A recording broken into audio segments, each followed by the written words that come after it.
في الفيديو ده هنتكلم عن الباكج بتاع السماعة، هنتكلم عن الماتيريال بتاعت السماعة، هنتكلم عن الأزرار الموجودة في السماعة والمداخل الموجودة فيها، وهنتكلم عن مدة شحن السماعة ووقت التشغيل سواء بلوتوث أو SD كارد. هنتكلم عن استخدامها من غير ما تفصل معاها خالص، هل هي أصلا تنفع للجيمنج أو لا، استخدام المايك وصوت المايك الموجود اللي في السماعة وإزاي تقدر تستخدمه في تسجيل فيديوهات، وأخيرا سعر السماعة حاليا على أمازون عامل كام.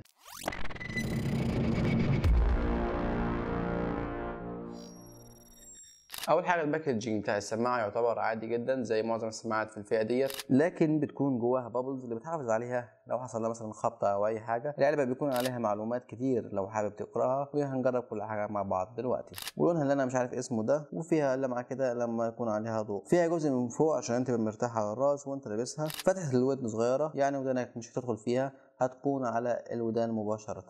السماعه يكون مكتوب عليها اليمين والشمال عشان ما تتلخبطش بينهم او ما تلبسهمش العكس، سواء انت مثلا لو بتسمع حاجه شغاله الساوند على اليمين لوحده واللي على الشمال لوحده، فلو انت مش عايز تتلخبط فهتلاقي مكتوب على هنا اليمين وهنا مكتوب الشمال. وكالعاده تقدر توسع السماعه لحد ما يكون معاك الطول مناسب ليك، والسماعتين فيهم سنه شمال ويمين. السماعه فيها 5 زراير. الاول زرار الباور ومعاه البلاي والبوز. تاني زرار لو انت عايز مثلا تعلي الصوت او عاوز تقلب يمين. تالت زرار لو انت عايز توطي السماعه او تقلب شمال. الرابع راديو والاي كيو مختلف للصوت. الخامس للمكالمات. هيكون فيها 3 مداخل، مدخل اس دي كارد، مدخل الشحن، ومدخل الاي اكس. والسماعه بيكون جايب معاها وصله شحن صغيره. طبعا السماعه على سعرها دوت واللي هنقوله في اخر الفيديو كنت متوقع انها تشتغل مثلا معايا فتره كبيره، وبرضه يعني لما جيت شحنتها لقيتها بتشحن في وقت مش قليل، وقلت برضه انها تشتغل لوقت طويل، ولكن السماعه بتشحن في حوالي ساعه و50 دقيقه، والبلوتوث بيشتغل ساعتين وتلت. اما لو شغلت السماعه بالاس دي كارد فهي هتشتغل معاك لمده ساعه واحده بس. وزي ما قلت طبعا ما كنتش اتوقع خالص ان السماعه هتشحن في الفتره الكبيره ديت وهتشتغل يعتبر وقت صغير. يعني لو انت شفت الفيديوهات اللي انا مراجعها لمعظم السماعات الاخيره ديت كان بتفضل وقت اطول من السماعه ديت، فعلى السعر دوت انا ما كنتش اتوقع اللي هيحصل ده. سؤال بتسأله من معظم الناس اللي بتحب الجيمنج، هل السماعه دي تنفع للجيمنج؟ للاسف لا. ليه؟ لان السماعه ديت مخصصه للموسيقى مثلا او هتشغل بيها حاجه، لكن انك تعمل بيها جيمنج لا، لان السماعه ستيريو اولا، فانت لو ما عندك هاند فري فهي نفس الفكره، والسماعه مش 7.1. يعني ايه؟ يعني السماعه مش معطيه، يعني السماعه مش مخصصه للجيمنج اصلا. ده غير كده انك لما تعمل لها كونكت بالبلوتوث السماعه هيكون فيها ليتنسي حوالي ثانيه كده، فمش مش هيكون كويسه معاك خالص انت وبتلعب، فمش هتكون كويسه خالص معاك انت وتلعب. طيب يعني ايه الحل؟ انا مثلا جبت السماعه ديت وخلاص، يعني عايز استخدمها للجيمنج، هل افضل مثلا اسمع صوت متاخر؟ فلا، اكيد الحل هو تستخدم كابل اليو اكس. كابل اليو اكس ليه لازمتين.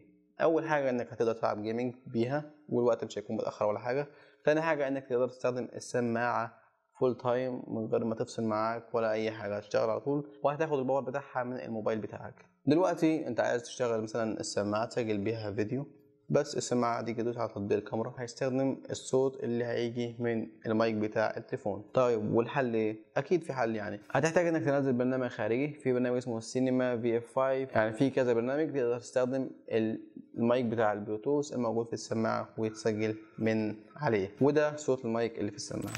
ودلوقتي زي ما انتم شايفين انا بسجل بالمايك بتاع السماعه، وبرضك يعني انا هتكلم وانتوا تشوفوا الصوت بقى تقدروا تحكموا هل المايك بتاع السماعه كويس ولا لا.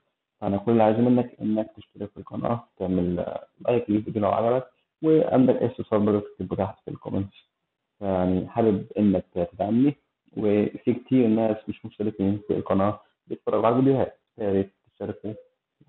بس اخيرا وليس اخرا، سعر السماعه دخلت على امازون عشان اشوف سعر السماعه ولقيت اقل سعر للسماعه 145 جنيه، which is يعني حاجه تعتبر بالنسبه للامكانيات ديت يعتبر غالي عليها السعر دوت. فيعني انا مش عارف، انت حابب تشتريها ماشي، مش حابب ماشي، دي حاجه تخصك. في نفس السعر سماعات تديك وقت اطول من ده بكتير وتجربة أفضل من دي أكيد بكتير. بس دي كل حاجة عن السماعة. الستايل بتاع التصوير بتاع 5-6 فيديوهات بعملوا نفس الفكرة نفس الحكاية، قلت أغير الستايل شوية. لو عجبك الفيديو طبعا متنساش تدعمنا بلايك واشتراك في القناة، ويعني روق عليا عشان أروق عليك والدنيا تتظبط. و بيس.